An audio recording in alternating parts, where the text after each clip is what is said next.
আজকে আমরা সূরাতুল ফালাক নিয়ে আলোচনা করব।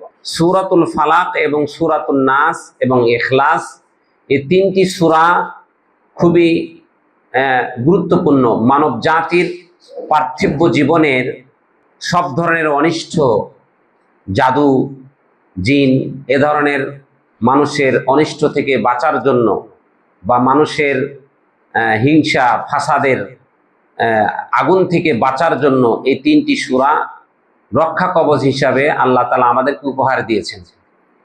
তো সূরাতুল ফালাক এই সূরাটির নামকরণ করা হয়েছে ফালাক বলে, কারণ এই সূরাটির প্রথম আয়াতে এই ফালাক শব্দটি বিদ্যমান। ফালাক শব্দের অর্থ হলো প্রভাত, উষা, যে সকাল সময়টাকে সেটাকে বলা হয় ফালাক।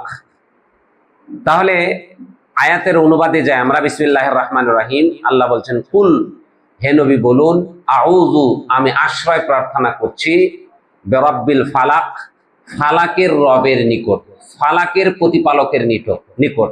ফালাক বলতে কি বললাম অর্থ? উষা বা প্রভাত, সকালের প্রভুর নিকট, সকালের প্রতিপালকের নিকট আমরা আশ্রয় চাচ্ছি। কি থেকে আশ্রয় চাচ্ছি পিছনে এগুলো পরবর্তীতে আয়াতে আসবে। এখানে আমরা যে অনুবাদটা শিখলাম যে আমরা আশ্রয় প্রার্থনা করছি উষার প্রতিপালকের নিকট। আল্লাহ সুবহানাহু ওয়া তাআলা এই উষা প্রভাতের কথাটা কেন বললেন? কারণ হলো উষা প্রভাত যখন প্রস্ফুটিত হয় তখন অন্ধকারকে ভেদ করে আলোর মানে ঝলকানি উদ্ভাসিত হয়। তো যে আল্লাহ সুবহানাহু ওয়া তাআলা তিনি রাত্রের সে অন্ধকার থেকে আলো বের করতে পারেন, সে আল্লাহ আমাদের বিপদ আপদ বালা মুসিবত, আমাদের যত রকমের সমস্যা আছে সেই সমস্যা আল্লাহ তাআলা আমাদের সমাধান করতে পারেন। এজন্য আল্লাহ সুবহানাহু ওয়া তাআলা নবীকে শিক্ষা দিচ্ছেন, হে নবী আপনি বলুন, আউযু, আমি আশ্রয় প্রার্থনা করছি, বিরাব্বিল ফালাক, উষার প্রতিপালকের নিকট। সম্মানিত মুসল্লিন একরাম, আমরা ইতিপূর্বে জেনেছি যে আল্লাহ নবী সাল্লাল্লাহু আলাইহি ওয়াসাল্লামকে তার উপর জাদু করা হয়েছিল। সেই ঘটনা আমরা জেনেছি। আল্লাহ নবী সাল্লাল্লাহু আলাইহি ওয়াসাল্লামকে জাদু করা হয়েছিল, যে জাদু তিনি প্রভাবিত হয়েছিলেন। তার অনেক কাজ তিনি করেননি, কিন্তু মনে করতেন যে আমি করে ফেলেছি। তো আল্লাহ নবী সাল্লাল্লাহু আলাইহি ওয়াসাল্লাম সেখান থেকে মুক্তি পেয়েছিলেন। এই আয়াতগুলো পড়ে পড়ে তিনি সে জাদু টোনা থেকে তিনি মুক্ত পেয়েছিলেন। তো আমরা যখন এই সূরাগুলি সকাল সন্ধ্যা বা ফরজ সালাতের পরে যখন এগুলো আমরা পড়ব, তখন আমরাও অন্যান্য যে মানুষের হিংসা, চোখের মানে কি বদনজর বা জাদুটোনা বা শয়তানের কুমন্ত্রণা ইত্যাদি থেকে আমরা কি পাবো? আমরা রক্ষা পাবো। তাহলে আমরা বুঝেছি এখানে আরো ব্যাখ্যা করা যায় যে ফালাক কেন ফালাকের প্রতিপালক বললেন, প্রভাতের প্রতিপালক কেন বললেন। সকালটা খুবই গুরুত্বপূর্ণ। আল্লাহ তাআলা ওয়াল ফজর ওয়া লায়ালিন আশর, ফজরের শপথ করেছেন, এটা মনে হয় আমি আলোচনা করেছিলাম। তো ফজরের সময়টা একটা গুরুত্বপূর্ণ সময় বান্দার জন্য, অর্থাৎ যেই সময় আল্লাহ সুবহানাহু ওয়া তাআলা মানব জাতির জন্য শুধু নয় সকল সৃষ্টিজীবের জন্য আল্লাহ তাআলার পক্ষ থেকে রিজিকের একটা মানে ব্যবস্থা হয়। এজন্য হুলুলুর মানে বলা হয় এই সময়টা হলো আল্লাহ তাআলার পক্ষ থেকে রিজিক নামে। এজন্য সাহাবায়ে কেরাম আল্লাহ নবী সাল্লাল্লাহু আলাইহি ওয়াসাল্লাম যখন কোনো যুদ্ধের ময়দানে কাউকে পাঠাতেন তখন সকাল সকাল রওনা দিতেন, বা কোনো ব্যবসা বাণিজ্যের ক্ষেত্রে রওনা দিলে সকাল সকালে রওনা দিতেন। কারণ সকাল সময়টা হলো খুবই গুরুত্বপূর্ণ সময়, যে সময়টা আল্লাহ সুবহানাহু ওয়া তাআলা বান্দার জন্য রিজিককে প্রশস্ত করে দেয়। যার ফলে আল্লাহ তাআলা এখানে ওই প্রতিপালক, যেই প্রতিপালক সকালবেলা তোমাকে শয়তানের অনিষ্ট থেকে রক্ষা করে সকাল উদ্ভাসিত হওয়ার পর্যন্ত তোমাকে আল্লাহ তাআলা মানে বাঁচিয়ে রেখেছেন, রক্ষা করেছেন, সেই রবের কাছে তুমি আশ্রয় প্রার্থনা করো। কিসে থেকে? মিন শাররি মা খালাক, তিনি যা সৃষ্টি করেছেন তার অনিষ্ট থেকে। দেখেন আল্লাহ সুবহানাহু ওয়া তাআলা এখানে একটা কত সুন্দর করে কথা বলেছেন। কি বলছেন? মিন শাররি, অনিষ্ট থেকে, মা খালাকা তিনি যা সৃষ্টি করেছেন, এর মানে অনিষ্ট আল্লাহ তাআলা সৃষ্টি করে নাই। দেখেন, মানে এই জায়গাতে একেবারে এমন ভাবে আল্লাহ তাআলা এখানে কথাটা বলছেন যে মিন শাররি মা খালাক, তিনি যা সৃষ্টি করেছেন। কথা কিন্তু বলেন নাই যে আল্লাহ যে অনিষ্ট সৃষ্টি করেছেন তার অনিষ্ট থেকে আমি রক্ষা চাচ্ছি, আল্লাহ কিন্তু এটা বলেন নাই। কি বলছেন? যে আল্লাহ যা সৃষ্টি করেছেন তার অনিষ্ট থেকে, এর মানে এই পৃথিবীতে যা কিছু সৃষ্টি করেছেন এগুলো আল্লাহ তাআলা মানব জাতির কল্যাণে সৃষ্টি করেছেন, কিন্তু স্বভাবজাত কারণে সেটা অনেক সময় মানব জাতির ক্ষতি সাধিত হয়। আগুন, বলেন তো, এই আগুনকে সৃষ্টি করেছেন আল্লাহ তাআলার মানুষের কল্যাণে। এই আগুন থেকে মানুষ তাপ নিবে, এই আগুন থেকে মানুষ আলো নিবে, এই আগুন থেকে মানুষ মানে তার রান্না বাড়া করে খাবে। কিন্তু এই আগুনও আবার কি করে? সবকিছু জ্বালায়া ই করে দেয় না, ধ্বংস করে দেয় না। তাহলে বুখারী একটা হাদিস আছে, আল্লাহ নবী সাল্লাল্লাহু আলাইহি ওয়াসাল্লাম বলছেন, আশ-শাররু লাইসা ইলাইক, অনিষ্টতা হে আল্লাহ তোমার পক্ষ থেকে না, অনিষ্টতা তোমার পক্ষ থেকে না। এই পৃথিবীতে আল্লাহ তাআলা যা সৃষ্টি করেছেন এটা অনর্থক সৃষ্টি করেন নাই, কোনো না কোনো এর মধ্যে কল্যাণ আছে, কিন্তু অনেক ক্ষেত্রে তার স্বভাবজাত কারণে সেটা আমাদের কাছে অকল্যাণ মনে হয়। সাপ বিচ্ছু আমাদেরকে দংশন করে না? কিন্তু সাপ বিচ্ছু আপনি দেখেন বিজ্ঞানীরা বইয়ে করে দেয় যে এগুলো আমাদের মানে আমাদের যদিও আমাদেরকে দংশন করে, কিন্তু এটা ক্ষতি, আমরা মানে এখান থেকে মৃত্যুবরণ করি, কিন্তু অনেক সাপ আছে যেটা আমাদের মানে লক্ষ লক্ষ মেট্রিক টন খাদ্য আমাদের বাঁচায়া দেয় ইঁদুর খেয়ে। আবার এই যে বিষাক্ত সাপগুলো, এই সাপগুলো থেকে যে বিষ এগুলো বের করে এগুলো বিভিন্ন মানে মানুষের উপকারের জন্য ব্যবহার করা হয় না, কিন্তু এই বিষ আবার আমাদের কাছে মনে হচ্ছে কি আপাত দৃষ্টিতে, আরে এই সাপ কেন সৃষ্টি করলো, এই সাপ তো আমাদেরকে মেরে ফেলে হত্যা করে, কিন্তু এখানেও কোনো কল্যাণ আছে। অর্থাৎ আল্লাহ তাআলা যা সৃষ্টি করেছেন এটা অকল্যাণের জন্য সৃষ্টি করেন নাই, কিন্তু তাদের একটা স্বভাবজাত, মানে আগুনের কাজ কি জ্বালিয়ে দেওয়া, পানির কাজ কি ডুবিয়ে দেওয়া। পানি সৃষ্টি করেছেন, দেখেন না আমাদের পানির প্রয়োজন হয়, অতিরিক্ত যখন পানি হয় তখন কি হয়, আমাদের ক্ষতি হয়ে যায় না? কিন্তু আসলে কি আল্লাহ ক্ষতির জন্য সৃষ্টি করেছেন? না, এটা স্বভাব হলো ডুবিয়ে দেওয়া, বা আপনাকে মানে আগুনের স্বভাব কি জ্বালিয়ে দেওয়া।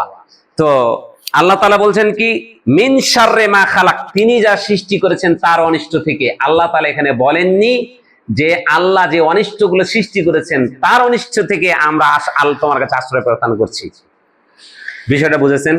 তাহলে এই অনিষ্টতা, এই শার দুই ধরনের হয়ে থাকে। প্রথম যে অনিষ্টতা শার, এই মানে এর বিষয়বস্তুগুলো মানুষকে প্রকাশ্যভাবে কষ্ট দেয়। এই অনিষ্টতা মানুষকে কি প্রকাশ্যভাবে কষ্ট দেয়। কথার কথা, মানুষ আপনার বিরুদ্ধে জাদু করলো, কালো জাদু করলো, বিভিন্ন রকমের জাদু দিয়ে আপনাকে মানে আপনার জীবনকে তছনছ করে দিচ্ছে, আপনার পরিবারকে তছনছ করে দিচ্ছে। তো এ ধরনের, বা আপনাকে সাপে দংশন করলো, বা আপনাকে কেউ প্রকাশ্যভাবে আঘাত দিল, অর্থাৎ যে অনিষ্টতা আপনার সরাসরি আঘাত করে, এরকম অনিষ্ট থেকে আল্লাহ তাআলা তোমার কাছে আমি আশ্রয় চাচ্ছি। আর কি? আর একটা বাহ্যিক অনিষ্টতা, আপনি কুফরি করছেন, আপনি শিরকের মধ্যে লিপ্ত আছেন, আর আমি যদি খারাপ অন্যায় অপকর্মে লিপ্ত থাকি, তখন আল্লাহ পক্ষে থেকে গজব নাজিল হয়। এটাও সার কি সার না? এটা নাজিল হলো কেন? আমাদের অপরাধের কারণে। আল্লাহ নবী সাল্লাল্লাহু আলাইহি সাল্লাম বলছেন, মানুষ যখন তিনটা কাজ করবে তখন তাদের উপর তিন ধরনের শাস্তি নেমে আসে। কি? আকাশ থেকে সে মানুষ যখন মানে তার মাসখুন ওয়া খাসফুন ওয়া কাযফুন, তিনটা কারণে। এক নাম্বার, ইদা শুরিবাতিল খুমুর, মানুষ যখন বেশি বেশি মাদকাসক্ত হয়ে যায়, বেশি বেশি মদের সাথে তাদের সম্পর্ক হয়ে যায়, মদ ছাড়া কিছু বুঝে না, তখন আল্লাহ তাআলার পক্ষ থেকে এর পরিবর্তে একটা শাস্তি নেমে আসে। এটা আমি পরে বলছি। দ্বিতীয় নাম্বার হলো, যখন মানুষ নর্তকীদেরকে নিয়ে নাচ গান করে, নারীকে ভাড়া করে নিয়ে এসে, গায়ককে ভাড়া করে নিয়ে এসে নাচ গান করে, আর যখন বাদ্যযন্ত্র কেনা বেচা হয়, এই তিনটা পাপ যখন সমাজে আসবে, তখন এই পাপের কারণে জীবিত যারা আছে তাদের মধ্যেই শাস্তি নেমে আসে। কি? মাসখুন ওয়া খাসফুন ওয়া কাযফুন, অর্থাৎ আকাশ থেকে আল্লাহ তাআলার পক্ষ থেকে পাথর বৃষ্টি বা গজব না নেমে যায়, অথবা ভূমিধস হয়, অথবা মানুষের আকার আকৃতি বিকৃত হয়। এই আকার আকৃতি বিকৃতির কথা বলতে গিয়ে মুফাসসিরিন ইকরাম, মুহাদ্দিসিন ইকরাম ব্যাখ্যা করেছেন, আকার আকৃতি বিকৃতি মানে মানুষের চরিত্র হয়ে যাবে শুকুর কুকুরের ন্যায়। তার দেহ গঠন দেখতে শুনতে হুবহু একটা মানুষ, কিন্তু ওর আচরণ আর কুকুরের আচরণের মধ্যে কোনো পার্থক্য নেই। মানুষের চরিত্র, মানুষের আকার আকৃতি বিকৃত হওয়ার ব্যাখ্যা এভাবে করেছেন, মানে আপনার চেহারা কুকুরের মতন হয়ে যাবে এমনটা নয়, শুকুরের মতন হয়ে যাবে এমনটা নয়, কিন্তু আপনার দুইটা পা আছে, কিন্তু আপনার দুই পা থাকা সত্ত্বেও কুকুর শুকুরের মানে যে আচরণ তার থেকে নিকৃষ্ট আপনার আচরণ। তাহলে এই আয়াতে দ্বারা মিন শাররি মা খালাক, আল্লাহ তাআলা যা সৃষ্টি করেছেন তার অনিষ্ট থেকে আমি আল্লাহ তাআলার কাছে কি চাচ্ছি? আশ্রয় চাচ্ছি। তাহলে দুই ধরনের আশ্রয়, একটা হলো যেই অনিষ্টতা মানুষ সরাসরি সরাসরি কষ্ট পায়, আর একটা অনিষ্টতা হলো মানুষ যখন পাপাচারে লিপ্ত হয়, শিরিক কুফরে লিপ্ত হয়, তখন আল্লাহর পক্ষ থেকে গজব নাজিল হয়। এই গজব নাজিল থেকে একদা আল্লাহ নবী সাল্লাল্লাহু আলাইহি ওয়াসাল্লামের এক স্ত্রী বলেন, ইয়া রাসূলুল্লাহ, আমরা তো পাপ করি না, তাহলে আমাদের আশেপাশে যারা পাপ পঙ্কিলতায় লিপ্ত থাকে তাদের কারণে কি আমাদের উপর গজব, আল্লাহ তাআলা শাস্তি নেমে আসবে? আল্লাহ নবী বলছেন নাম। তখন তিনি একটা সুন্দর উদাহরণ দিলেন, আচ্ছা বলো তো, দুতলা জাহাজ বিশিষ্ট, উপর তালার লোক নিচের তালার লোক, তারা দুইজনে দুই দলে দ্বন্দ্ব লাগছে। নিচতলার লোক উপর তালা থেকে পানি নেয়, নিচতলার লোক কি করে? উপর তালা থেকে পানি নেয়। এখন নিচতলারা উপরে পানি নিয়ে ওই জায়গাটা নোংরা করে দেয়, কথার কথা আর কি। এখন উপর তালারা বলছে তোমাদেরকে আমরা পানি দিব না। এখন নিচতলারা বলছে তুই পানি দিবি না, ঠিক আছে আমি এই নৌকা ফুটো করে আমি পানি নিয়ে দিব। এখন যদি নৌকা ফুটা করতে যায় তো নৌকাটা ডুবে যাবে না? ডুববে কিনা? ও পানি নেওয়ার উদ্দেশ্যে নৌকাটা ফুটো করছে। এখন উপরতলা লোক যদি নিচের তলা এই লোকদেরকে বাধা না দেয়, এই ফুটো থেকে তাদেরকে যদি নিষেধ না করে, তাহলে শুধু কি নিচতলা ডুবে মরবে না উপরতলারা মরবে? উপরতলারা মরবে। এই জন্য আল্লাহ নবী সাল্লাল্লাহু আলাইহি ওয়াসাল্লাম দাওয়াতি কাজটাকে সবচেয়ে গুরুত্ব দিয়েছেন। এই যে আপনারা দাওয়াতি কাজ করছেন, এটা আপনি যদি না করেন, আল্লাহ নবী সাল্লাল্লাহু আলাইহি ওয়াসাল্লামকে আল্লাহ বলছেন তুমি যদি দাওয়াতি কাজ না করো তাহলে মানুষ তোমাকে মুশরিক বানায়া ছাড়বে, তোমাকে মানুষ মুশরিক বানায়া ছাড়বে। তো আমরা যদি দাওয়াতি কাজ না করি, দাওয়াতি কাজ যদি না করি, তাহলে মানুষগুলো পশু প্রাণীর চেয়ে তারা নিকৃষ্ট হয়ে যাবে। এই জন্য হাসান বসরি রাহিমাহুল্লাহ তিনি একটা কথা বলছেন, লাউলা আল উলামা লা সারান নাসু কাল বাহাইম, যদি আলেম বিদ্বানরা কোরআন এবং হাদিসের শিক্ষকরা যদি না থাকতো, মানুষ তাহলে চতুষ্পদ জন্তুতে পরিণত হতো, ভালো মন্দ বুঝার মতো তাদের কোনো সক্ষমতা থাকতো না।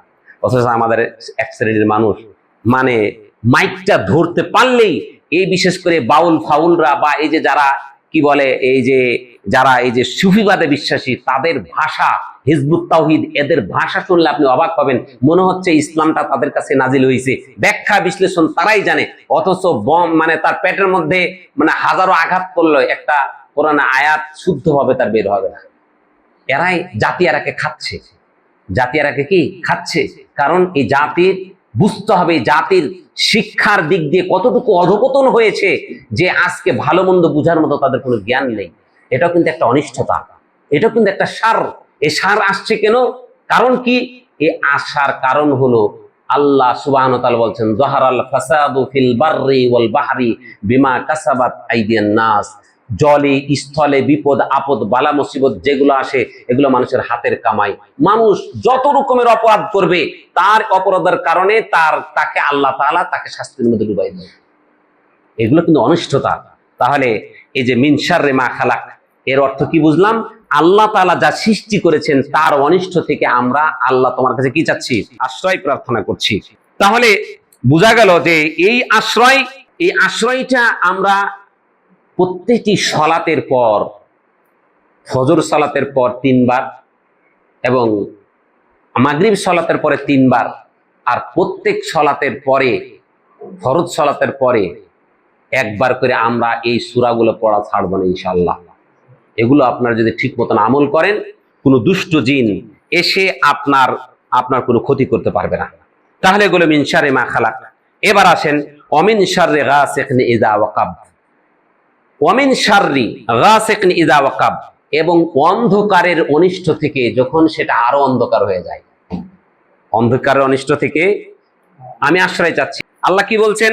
ওয়ামিন শাররি গাসিকিন ইযা ওয়াকাব, আর অন্ধকারের অনিষ্ট থেকে যখন সেটা আরো গভীর হয়ে যায়, অর্থাৎ আল্লাহ নবী সাল্লাল্লাহু আলাইহি ওয়াসাল্লাম বলেছেন যখন সূর্য ডুবে, সূর্য ডুবার পর পরে শয়তানরা তাদের শয়তানি করার জন্য বিক্ষিপ্ত হয়ে যায়। এই জন্য আল্লাহ নবী কি বলছেন, বুখারীর হাদিস, যে মাগরিবের পরে তোমরা তোমাদের সন্তানকে, ছোট সন্তানকে বাইরে নিয়ে যাবে না। বাইরে নিয়ে গেলে কি হবে, তোমরা তোমাদের সন্তানকে তোমরা যদি বাইরে নিয়ে যাও, তোমার শুধু সন্তান না, গরু ছাগল যেগুলো আছে, প্রাণী আছে না, এদেরকেও এভাবে বাইরে বিক্ষিপ্ত বলতে আল্লাহ নবী নিষেধ করেছেন। এটা হলো বুখারীর হাদিস। ইবনে কাসির রাহিমাহুল্লাহ তিনি এই হাদিসটাকে এই আয়াতের ব্যাখ্যায় নিয়ে এসেছেন যে যখনই মাগরিব হবে তখন তোমাদের পশু প্রাণীগুলোকে, তাদের একটা নির্দিষ্ট ঘর আছে, ঘরের মধ্যে ঢুকাইয়া দাও। আমরা তো করি কি, ওই এশারের পরে একেবারে ইয়ার পরে আমরা ঢুকাই। এতে কি হয়, ওই শয়তানের অনিষ্টের কারণে এদের রোগ বালাই বেড়ে যায়। এই যে গরুগুলোর মধ্যে, গরু ছাগল বা এই প্রাণীর মধ্যে রোগ বালাই বেড়ে যায়। আর অনেক সময় সন্তান, ছোট সন্তান দেখা যাচ্ছে রাত্রে ভয় পেয়ে উঠে, চমকে উঠে কান্নাকাটি করে। এর কারণটা হলো অনেক সময় শয়তানের প্রভাব তার উপরে পড়ে যায়। কারণ ওই যে নিষিদ্ধ সময় আল্লাহ নবী যেখান থেকে বের হতে নিষেধ করেছেন, যে বুখারীর হাদিস, যে যখনই রাত্র আসে তখনই এই শয়তান কি করে, তারা ছড়িয়ে ছিটিয়ে যায়। এজন্য আল্লাহ নবী বলছেন তোমরা শিশু সন্তান নিয়ে এই সময় তোমরা বেশি ঘোরাফেরি করবে না। আর তোমাদের যে গরু ছাগল বা তোমাদের যে প্রাণীগুলো আছে সেগুলো তোমরা এদিক সেদিক নিয়ে বিক্ষিপ্ত ভাবে তোমরা করবে না, রেখে দিবে না। এদের নির্দিষ্ট জায়গা আছে, গোশালা বা ওই যে ঘোড়া রাখার জায়গা বা যেখানে তো প্রাণী রাখার জায়গা, সেখানে রাখার জন্য আল্লাহ নবী সাল্লাল্লাহু আলাইহি ওয়াসাল্লাম নির্দেশ দিয়েছেন। তাহলে কি হলো, মিন শাররি গাসিকিন ইযা ওয়াকাব। আল্লাহ নবী সাল্লাল্লাহু আলাইহি ওয়াসাল্লাম আয়েশা রাদিয়াল্লাহু তাআলা আনহাকে একদিন রাত্রে বের হলেন, তখন উপরে একেবারে চকচক করে সেই মানে চাঁদটা দেখা যাচ্ছে। চাঁদ, ওই চাঁদ দেখা যখন গেছে, আল্লাহ নবী সাল্লাল্লাহু আলাইহি ওয়াসাল্লাম আয়েশাকে বলছেন যে ওমিন শাররি গাসিকিন ইযা ওয়াকাব, মানে চাঁদকে দেখিয়ে দিয়ে বলছেন যে রাত্রের অন্ধকারের অনিষ্ট থেকে আমি আশ্রয় প্রার্থনা করছি, তুমি এটা বলো। আয়েশা রাদিয়াল্লাহু তাআলা আনহাকে বলছে, কুলি, তুমি এটা বলো যে আমি রাত্রের অনিষ্ট থেকে, যে রাত্রের অন্ধকারের অনিষ্ট থেকে, যে রাত্রটা যখন কি হয় আরো গভীর হয়, তার অনিষ্ট থেকে আমি আমি আমি করছি, মানে আমি আল্লাহর কাছে আশ্রয় যাচ্ছি। এটা বলার কারণটা কি? এটার বলার কারণ হলো এই চাঁদ উঠা মানে একটা রাত এসেছে, আর যখন এই দিন আসে তখন এই চাঁদটা কিন্তু আকাশেই লেগে থাকে, আকাশেই থাকে, কিন্তু সূর্যের আলোর কারণে সেটা দেখা যায় না। মানে এটা থাকার মানেটা হলো রাত্র হয়েছে, আর রাত্রের সময় শয়তান বিক্ষিপ্ত ভাবে ছোড়াছুটি করে মানুষের অনিষ্ট করার জন্য। এই জন্য আল্লাহ তাআলা এই ধরনের মানে আমাদেরকে বলেছেন ওমিন শাররি গাসিকিন ইযা ওয়াকাব। এটা আল্লাহ নবীকে বলে তো আমাদেরকে শিক্ষা দিয়েছেন যে আমরা অন্ধকারের অনিষ্ট থেকে আল্লাহ তোমার কাছে আশ্রয় প্রার্থনা করছি, যে অন্ধকারটা যখন গভীর হয়ে যায়, যত গভীর হবে তত অনিষ্টতা কি হবে, শয়তানের অনিষ্টতা আরো বেশি হয়ে থাকে। এরপরে কি বলছেন, ওয়ামিন শাররিন নাফাসাতি ফিল উকাদ, আর নাফাসাত ফুৎকার দানকারিনী, ফুৎকার দানকারিনী শয়তানের অথবা আত্মার অনিষ্ট থেকে। ফিল উকাদ মানে হলো, রোকাদ শব্দটি রোকদাতুনের বহুবচন, আর রোকদাতুন মানে হলো গিট। গিট, আপনি দেখবেন জাদুকররা আপনার বিরুদ্ধে যদি জাদু করে তাহলে অনেকগুলো দাগা, এটা কি বলেন আপনারা, সুতা, লাল সুতাকে অনেক মানে তারা মন্ত্র পড়ে গিট মারে, মন্ত্র পড়ে গিট মারে, এরকম করে অনেকগুলো গিট মেরে কি করে, ওই যে শিং মাছ বা বিভিন্ন কিছুতে তাবিজে ঢুকায়া বিভিন্ন সময় আপনাদেরকে, এগুলো কিন্তু সত্য, এগুলো সত্য, এগুলো যে করে আপনার ক্ষতি এর মাধ্যমে হবে। আপনি যদি নিয়মিত আমল করেন এই সূরাগুলো, তাহলে আপনার কোশ্চিনকালে তারা ক্ষতি করতে পারবে না। তা আল্লাহ কি বলছেন, অমিন শাররিন নাফাসাতি ফিল উকাদ, অর্থাৎ গীত সমূহে ফুৎকার দানকারিনী এই শয়তানের অনিষ্ট থেকে আমি আল্লাহ তোমার কাছে কি চাচ্ছি, আশ্রয় প্রার্থনা করছি। তাহলে নাফাসাত এখানে মহিলাদের নাম করার কারণটা কি? কারণ এখানে এই নাফাসাতের অর্থ কয়েকটা করেছেন, অর্থাৎ মানে ফুৎকার দানকারিনী, যদিও শব্দটা নারীদের জন্য ব্যবহৃত, কিন্তু এখানে উদ্দেশ্য হলো, এখানে যদি বলা হয় আত্মা, অর্থাৎ যে সমস্ত আত্মা মানে অনিষ্ট করার চেষ্টা করে তাদেরকে নাফাসাত বলা হয়। কারণ নাফস শব্দটি, আত্মা যেটা নাফস শব্দটি, এটি মুয়ান্নাস হিসেবে ব্যবহার হয়।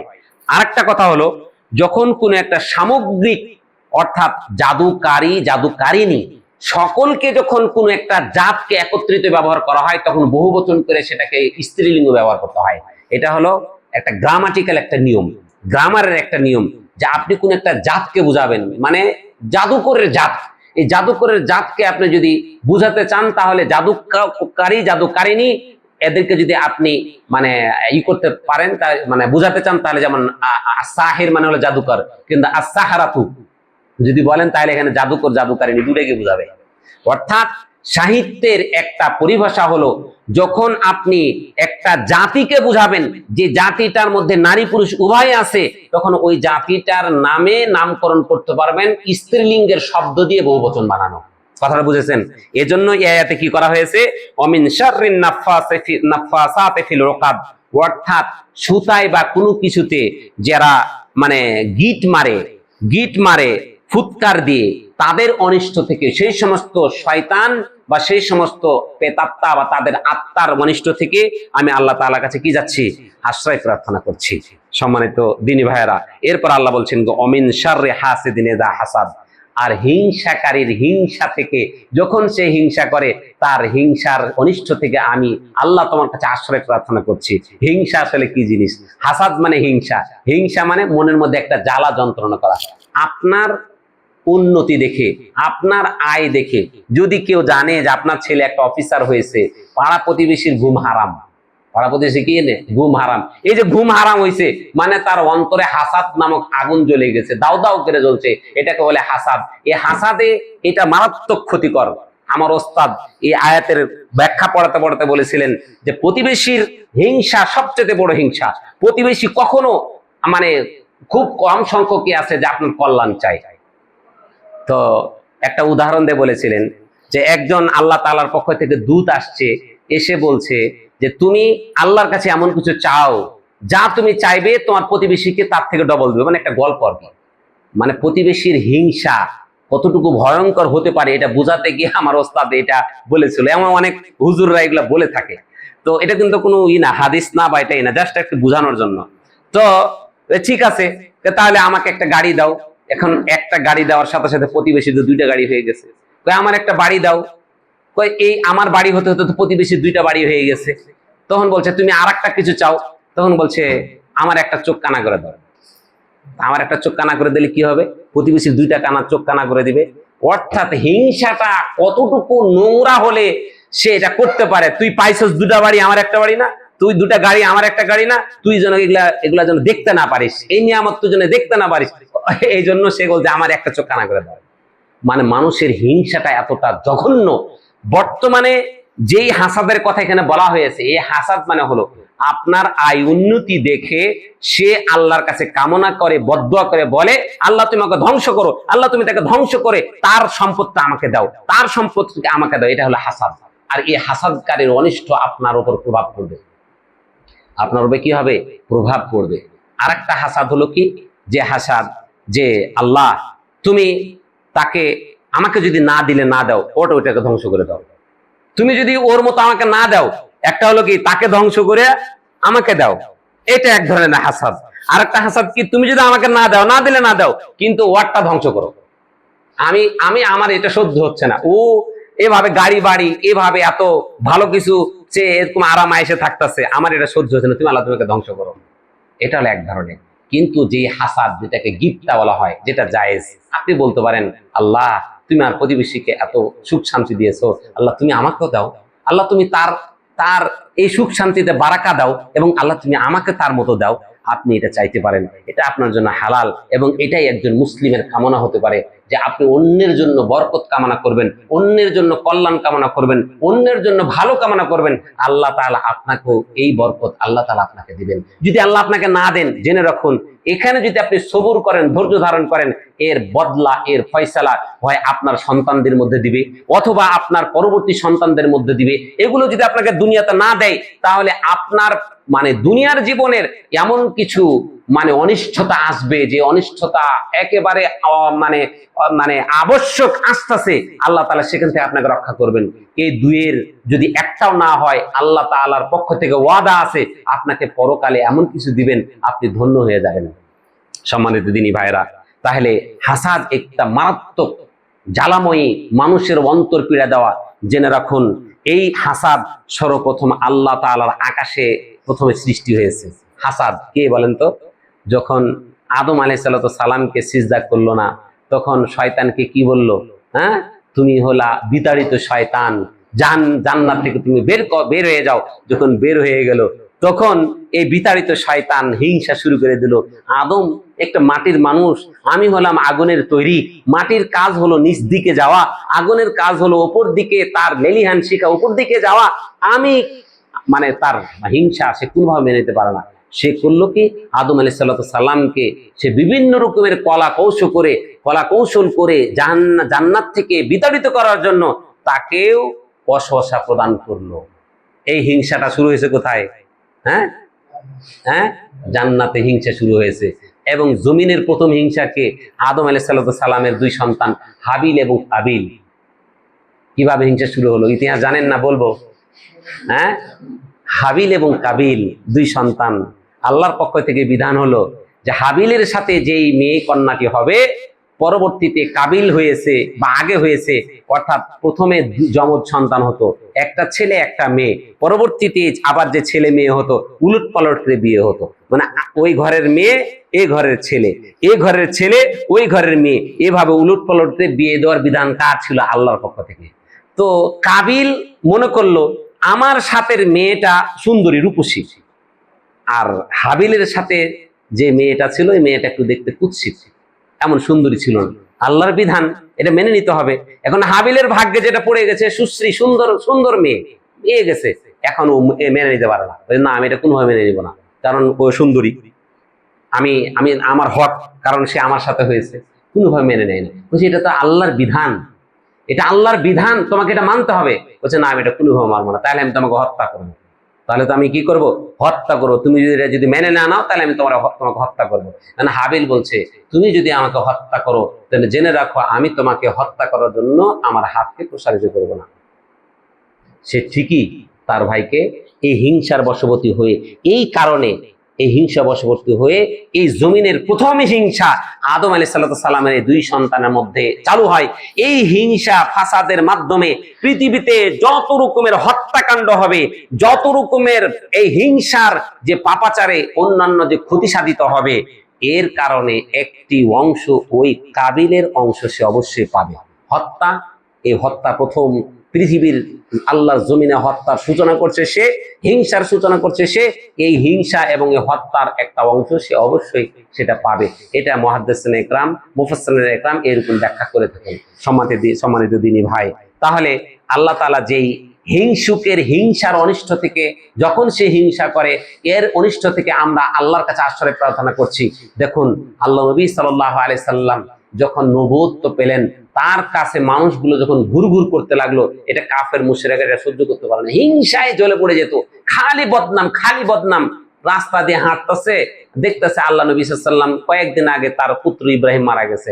তখন বলতেছে, এই তুমি কার সাথে কথা বললো? ও তো নির্বংশ, হুয়াল আবতার, ও তো নির্বংশ, লেজ কাটা নির্বংশ, তুমি কার সাথে কথা বলতেছো? তখন আল্লাহ তাআলা সূরা কাউসার নাযিল করে জানিয়ে দিল, ইন্না আ'তাইনাকাল কাউসার, নিশ্চয় আপনাকে আমি কাউসার দান করেছি। আল্লাহু আকবার। কাউসার, এই কাউসার আপনাকে দান করেছি। ফাসাল্লি লিরাব্বিকা ওয়ানহার, তুমি আল্লাহ তাআলার জন্য সালাত পড়ো, আল্লাহ তাআলার মানে রাজি খুশি করার জন্য সালাত পড়ো এবং কুরবানি করো। তারপর কি? ওয়া ইন্না শানিয়াকা হুয়াল আবতার, এবং আপনার শত্রুরাই হলো নির্বংশ। আপনার শত্রুরা কি? নির্বংশ। বলেন তো তারা নির্বংশ হয়েছে কিনা? বলেন, কোন কাফের মুশরিক ওই আবু জাহেল, উতবা, সাইবা এদেরকে চিনে? কেউ চিনে? আমরাই বরং চিনায় রাখি। কিন্তু কোটি কোটি মানুষ আছে মুহাম্মদের নাম শোনার পরে হৃদয়ের নিংড়ানো ভালোবাসা দিয়ে বলে সাল্লাল্লাহু আলাইহি ওয়াসাল্লাম। হৃদয়ের একবারে গভীর নিংড়ানো ভালোবাসা দিয়ে বলে কি? সাল্লাল্লাহু আলাইহি ওয়াসাল্লাম। আল্লাহর রাসূলকে নির্বংশ হয়েছে? নির্বংশ হয়নি। তাকে স্মরণ করার জন্য কোটি কোটি মানুষ, কিন্তু তারা কি হয়ে গেছে? নির্বংশ হয়ে গেছে। এজন্য আল্লাহ নবী সাল্লাল্লাহু আলাইহি ওয়াসাল্লামকে যে আল্লাহ নিয়ামত দিয়েছিলেন, এই নিয়ামতের প্রচন্ড তারা হিংসা করত, প্রচন্ড তারা কোনোভাবে সহ্য করতে পারতো না। সুতরাং আমার দিনদারিতার মধ্যে থেকে আপনি দেখবেন এই যে এই জায়গাতে বসার কারণে আপনার দিনী ভাই সে দাড়ি টুপি আপনার মতো মানে সবকিছু থাকা সত্ত্বেও আপনারকে কালো চোখে দেখবে, বাঁকা চোখে দেখবে, হিংসা হিংসা।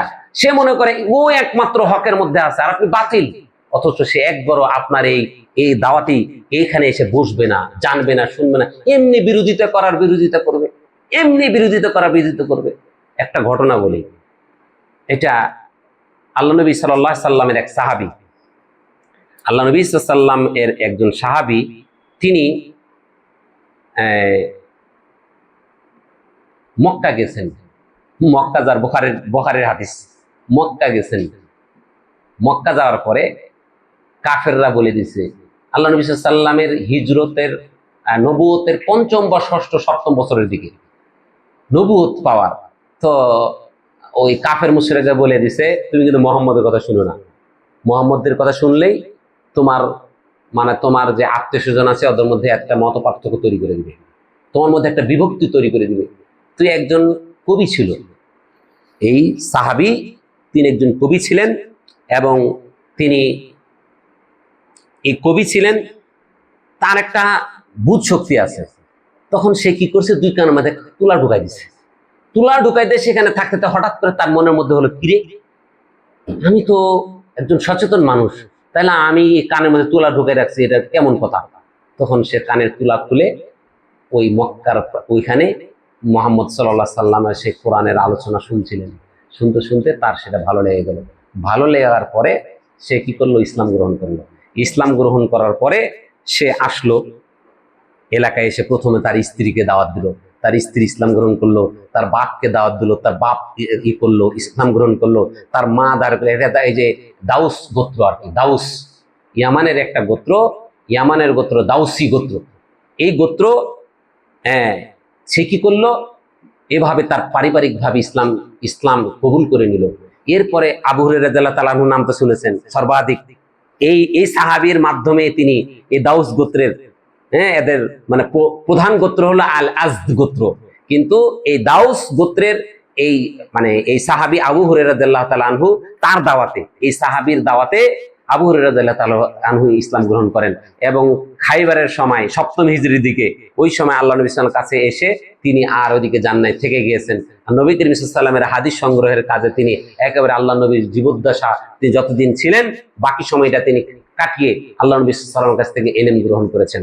তো আমি যেটা বললাম যে তারা চাইছিল কি যে এর কথা শুনলেই তো পথভ্রষ্ট হয়ে যাবে, কিন্তু সে বিবেকটা তো খাটায় না যে আসলে আমি শুনে দেখি কি বলছে, তারা বিরোধিতা করার কথা বিরোধিতা করছে, কিন্তু যখন আপনার অনুষ্ঠানে এসে বসবে যে আমরা এমন এমন আলোচনা আমরা করি, আমাদের কোনো ব্যক্তিগত কোনো কথা যদি বলি সেটাকে বলে দেই যে এটা কিন্তু কোনো কোরআন হাদিসের একটা ঘটনা বললাম না, বলেন তো আপনারা কি ওইটা কখনো মনে করবেন যেটা কোরআনের একটা অংশ, হাদিসের কোনো অংশ, মানে আপনাকে বলে দিলাম।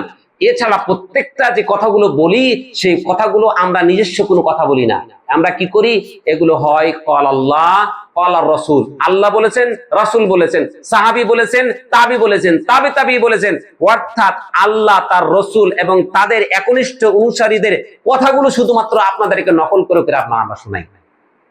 নিজের মন গড়া ব্যাখ্যা বা অন্যজনের মন গড়ার ব্যাখ্যা, ইসলামটা বিকৃত হওয়ার অন্যতম কারণ হলো আমরা আমাদের ব্যাখ্যাগুলো মন মতন ব্যাখ্যা করি। কেমন মন মতো ব্যাখ্যা? আপনি ধরেন এক একজন এক এক রকম ব্যাখ্যা করেছে। কথার কথা আমি বলে দিই, কয়েকটা দেই যে ওয়ালান তাজিদা ওয়ালিয়াম মুরশিদা, এই যে আয়াতের অর্থটা বলেন তো, এই যে পীরপন্থীরা কি অর্থ করেছে এখানে? আয়াতের অর্থটা হলো যে আল্লাহ যাকে হেদায়েত দিবে না সে আর কোনো হেদায়েত পাবে না, এটা ছিল অর্থ। কিন্তু ওরা করেছে কি, যে আল্লাহ যাকে হেদায়েত দিবে না তার জন্য কোনো মুর্শিদ থাকবে না, মানে অর্থটাকে পুরা নিজের মন মতন বানায় নিছে। অথচ এটা অর্থটা কি? অর্থটা হলো আল্লাহ তাআলা যাকে পথভ্রষ্ট করে সে আর কোনো পথ পন্থা অর্থাৎ তাকে হেদায়েত দেওয়ার মতন আর কোনো মুর্শিদ পাবে না। আর এখানে মুর্শিদ অর্থ কে? আল্লাহ তাআলা। হেদায়েত কে দেয়? কেউ যদি বিশ্বাস করে হেদায়েতের মালিক অন্য, তাহলে তার ঈমান থাকবে না, চলে যাবে। আল্লাহ কি বলছেন? রসুলকে, যাকে রাহমাতাল লিল আলামিন এই পৃথিবীবাসীর জন্য আলো বর্তিকা হিসাবে, আলো চেরাগদান হিসাবে পাঠিয়েছেন, তাকে বলছেন ইন্নাকা লা তাহদি মান আহবাবতা ওয়ালাকিন্নাল্লাহ ইয়াহদি মান ইয়াশা। তুমি যাকে ভালোবাসো মুহাম্মদ, তাকে হেদায়েত দিতে পারবে না। হেদায়েতের মালিক কে? আল্লাহ। আল্লাহ যাকে হেদায়েত দিবে তা সেই হেদায়েত গ্রহণ করবে। সুতরাং হেদায়েতটা তো আল্লাহ তাআলার পক্ষ থেকে। এই যে আয়াতের বিকৃতি করলো কাদিয়ানীরা, কিভাবে কাদিয়ানী হয়েছে দেখেন। প্রত্যেকটা ফেরকা তারা প্রত্যেকে কোরআন হাদিসের দলিল দেয়, প্রত্যেকে কোরআন এবং হাদিসের দলিল দেয়। কি ভেজাল হয়েছে এখানে? ভেজালটা হলো আল্লাহ একটা কোরআনের আয়াতের ব্যাখ্যা আরেকটা কোরআনের আয়াত দ্বারা ব্যাখ্যা দিয়েছে, অথবা রাসূল সাল্লাল্লাহু আলাইহি সাল্লাম ওই আয়াতের ব্যাখ্যা তার হাদিস দিয়ে দিয়েছে। এভাবে ব্যাখ্যা দিয়ে সাহাবীদেরকে বুঝিয়ে দিয়েছে। আপনি যদি কোরআন এবং হাদিসের ব্যাখ্যা বিশ্লেষণ হয় কোরআন দিয়ে কোরআনের ব্যাখ্যা খুঁজবেন, না হলে কোরআন দিয়ে সহিহ হাদিসের ব্যাখ্যা খুঁজবেন, না হলে সহিহ হাদিস দিয়ে আরেকটা সহিহ হাদিসের ব্যাখ্যা খুঁজবেন, অথবা আকওয়ালুস সাহাবা, সাহাবীদের বুঝ ব্যাখ্যা, আল্লাহর নবীর সাহাবীরা এই আয়াতের অর্থটা কি নিয়েছেন, সাহাবীরা এই অর্থটা কি নিয়েছেন, আপনি এটা বুঝবেন। অথবা আপনি তাবিঈদেরকে বুঝবেন যে তাবিঈরা এই অর্থটা কি নিয়েছে। আপনি এটা এরপরে আপনি যদি না পান তাহলে তাবেঈ। কারণ কি জানেন, আল্লাহ নবী একটা গ্যারান্টি দিয়ে গেছে, খায়রুন নাসি কারনি, সর্বোত্তম যুগ হলো আমার যুগ, সুম্মাল্লাযিনা ইয়ালুনাহুম সুম্মাল্লাযিনা ইয়ালুনাহুম। আল্লাহ নবী বলে গেছেন সর্বোত্তম যুগ হলো আমার যুগ, এরপরের যুগ, এরপরের যুগ, সাহাবীরা, তাবিঈরা, তাবিঈরা। এই 300 যুগকে বলা হয় আল কুরুনুল মুফাদ্দালা। আল কুরুনুল মুফাদ্দালা। আপনি যদি হকের উপরে থাকতে চান তাহলে এই 300 যুগ, যেই 300 যুগের আল্লাহ নবী সাল্লাল্লাহু আলাইহি ওয়াসাল্লাম গ্যারান্টি দিয়ে গেছেন, এই 300 যুগের ব্যাখ্যা ব্যাখ্যা নিয়ে কোরআন হাদিস যদি আপনি বুঝেন, নিঃসন্দেহে আপনি পথভ্রষ্ট হবেন না। এই 300 যুগের ব্যাখ্যার বাইরে যত ব্যাখ্যা তৈরি হয়েছে, এই ব্যাখ্যা তৈরির কারণে আজকে ফেরকা ফেরকা ফেরকা ফেরকা ভাগ হয়ে গেছে। আপনি যখন কোরআনের একটা আয়াত বুঝতে যাবেন, তখন এই 300 যুগের ব্যাখ্যা অবশ্যই আপনাকে নিয়ে আসতে হবে। এই 300 যুগের ব্যাখ্যা বাদ দিয়ে আপনি যখনই আমরা যারা সহিহ আকীদা বলে দাবি করি, আমাদের মধ্যে বায়াত চালু আছে না, তাকদেরকে বলবেন আপনি যে এই এখনো যে বায়াত চালু করেছেন, এই 300 যুগের যারা এই কুরুনুল মুফাদ্দালার একটা আকওয়াল দেখাবেন যে তারা এরকম কোন সংগঠনের জন্য বায়াত গ্রহণ করছে, একটা দেখাবে না। এই জায়গায় তারা নীরব, দেখাতে পারবে না। তাহলে একটা বাতিল আসার অন্যতম রাস্তা হলো আপনি কোরআনের আয়াতকে বুঝার জন্য নিজ মতন। কারণ কি জানেন, একটা উদাহরণ দেই, বলেন তো খাতাম শব্দের অর্থ কি? শেষ, আংটি, শ্রেষ্ঠ। আপনি ডিকশনারি খুঁজেন, এরকম অনেকগুলো শব্দ পাবেন। তা আমরা যখন বলি খাতামুন নবিয়্যিন, যে আল্লাহ যে কোরআনে বলছে মুহাম্মদ তিনি কারো পিতা নন কিন্তু শেষ নবী, বলছে না? আমরা অর্থটা কি শেষ নবী বলি। কাদিয়ানীরা কি বলে যে শেষ নবী না, এটা শ্রেষ্ঠ নবী। অর্থ কি ভুল? অর্থ ডিকশনারি খুলে যা তুমি দেখবা, অর্থ তো ঠিক আছে, কিন্তু এই ব্যাখ্যাটা তো আল্লাহ নবীর ব্যাখ্যা নয়। কারণ আল্লাহ নবী কি বলেছেন, লা নাবিয়্যা বাদি, আমার পরে কোনো নবী আসবে না। আল্লাহ নবী সাল্লাল্লাহু আলাইহি ওয়াসাল্লাম একটা দৃষ্টান্ত দিয়ে বলছেন যে একটা সুন্দর প্রাসাদ তৈরি করা হলো, তোমরা সবাই এই প্রাসাদ এসে দেখছো আর প্রশংসা করছো, কিন্তু একটা জায়গায় একটা গ্যাপ ছিল, আর বলছো এই গ্যাপটা যদি না থাকতো তাহলে ঘরটা একেবারে পরিপূর্ণভাবে মানে তার পূর্ণতা পেত। আল্লাহ নবী বলছেন আমি হচ্ছি ওই গ্যাপটা, অর্থাৎ আমি আসার পরে ওই গ্যাপটা পূর্ণ হয়ে গেছে, এরপরে আমার পরে কি নবী আসবে না। এই ব্যাখ্যাগুলো তারা নেয় নেই, এটা নবীর ব্যাখ্যা। অর্থাৎ একটা আয়াতের ব্যাখ্যা আর একটা আয়াত দিয়ে করতে হবে, অথবা আয়াতের ব্যাখ্যা হাদিস দিয়ে করতে হবে, সেটা অবশ্যই সহিহ হাদিস দিয়ে করতে হবে।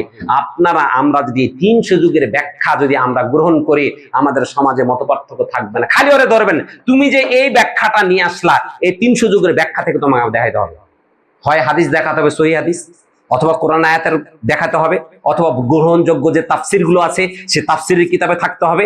অর্থাৎ এই কুরুনুল মুফাদ্দালা, এই 300 যুগের এই ব্যাখ্যা বিশ্লেষণ বাইরে আপনি যখনই ব্যাখ্যা খুঁজতে যাবেন, তখনই যত রকমের দল উপদল বের হয়ে শাখায় শাখা একেবারে বিভক্ত হয়ে যাবে। তো আমরা আজকে সূরাতুল ফালাক সম্পর্কে জানলাম। এই সূরাতুল ফালাকটা অবশ্যই আপনারা পড়বেন এবং এর ব্যাখ্যা বিশ্লেষণ যেটা বলা হলো এগুলো চেষ্টা করুন, এগুলো মানার জন্য। আল্লাহ তাআলা আমাদেরকে তৌফিক দান করুন।